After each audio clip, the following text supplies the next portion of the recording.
Now the chances are you're going to have one of these balls knocking around somewhere, either as an exercise ball or maybe you used one when you were pregnant. Now they're a really good tool for exercising on. They're also really good for teaching us good seated posture. So I'm going to show you what I mean by turning sideways.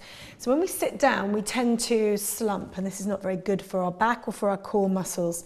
So what the ball helps us to do is by just, if you go into a slump position and then you move the ball back, you can bring yourself into a nice tall seated position. Your tailbone is slightly out, but you're not going too far. And you think of lifting up through your center. And to do that, you can use your core muscles. So if I come back to the front, think of that lovely tall spinal position. So move your ball into the right position where you feel nice and centered, tailbone slightly out. And then connect to your core muscles. And these are your pelvic floor and deep abdominal muscles.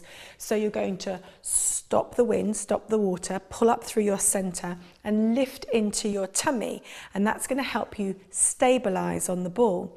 And that's going to lead us into our first exercise, which is going to really help pull your tummy muscles in. And what you're going to do is pull up through your center, pull up through the pelvic floor, pull your tummy in, and then just take your heel off the floor and then try and take your whole foot off the floor. Now this is quite tricky to do, and when you first do it, you may find you wobble all over the place. That's fine, just put your foot back down again, hold it for as long as you can, and then try the other leg. It really works the tummy muscles, and you should be able to feel that.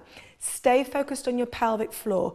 Lift up through your center to hold yourself upright. We'll do it again. So again, lifting up nice and tall, and you should really feel this right in here. So stay focused on that part of your body.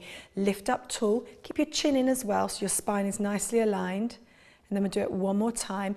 Now you may find you can hold it for longer than what I'm doing at the moment. The more you practice it, the better you'll get. And then release. So that's a really good way to work the tummy. Next exercise is going to focus on the pelvic floor and your upper body. And this is really going to work into the back muscles and into the rear of the shoulder.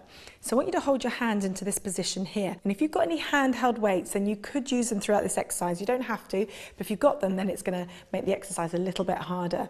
So elbows tucked into your side, and then you're going to part the hands and squeeze into your shoulder blades as you turn the hands around, keeping those elbows nicely tucked in. Now we're going to lift the elbows up away from the sides of the body whilst pulling up through the pelvic floor, but we're going to do it in degrees. So what I want you to think of is the pelvic floor as a lift that goes up through 5 floors.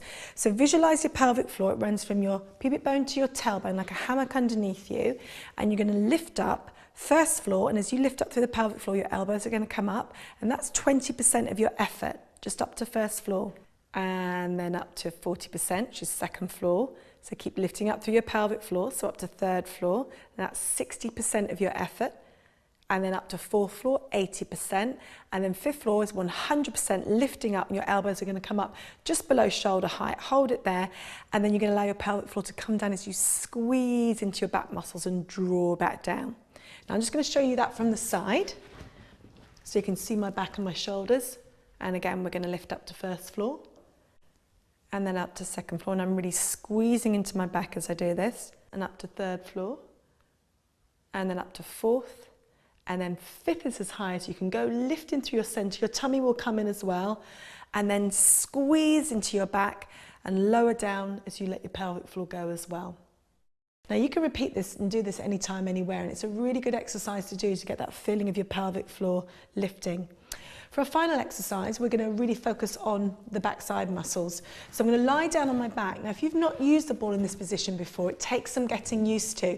So you might want to do this alongside your sofa so you can put your hand on the sofa to guide you on the way down. You're going to roll down and lie down on the ball. Now, to do that, you've got to tuck your pelvis underneath you and really suck your tummy in. So you're going to roll down until your head is comfortably onto the ball, and that needs to be a position where your chin is in.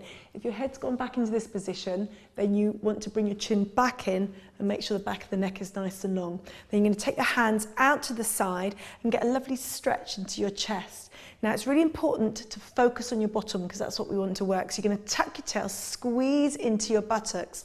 And as you do that, it's really important you don't feel any stress here in your lower back. So you're going to squeeze into one buttock, and then squeeze into the other a little bit more. And then keep repeating that through. Squeeze into your bottom. You're sucking your tummy in all the while you're doing this. I'm going to do it one more time each way. And then you're there. Now coming back up is quite difficult. So again, carefully roll back up, use your sofa if you need to, and come back into a seated position. This is an exercise for your bottom and for your core muscles. It shouldn't be working into your back. So if you feel it going into the back, the chances are you've just done a little bit too much and you need to rest.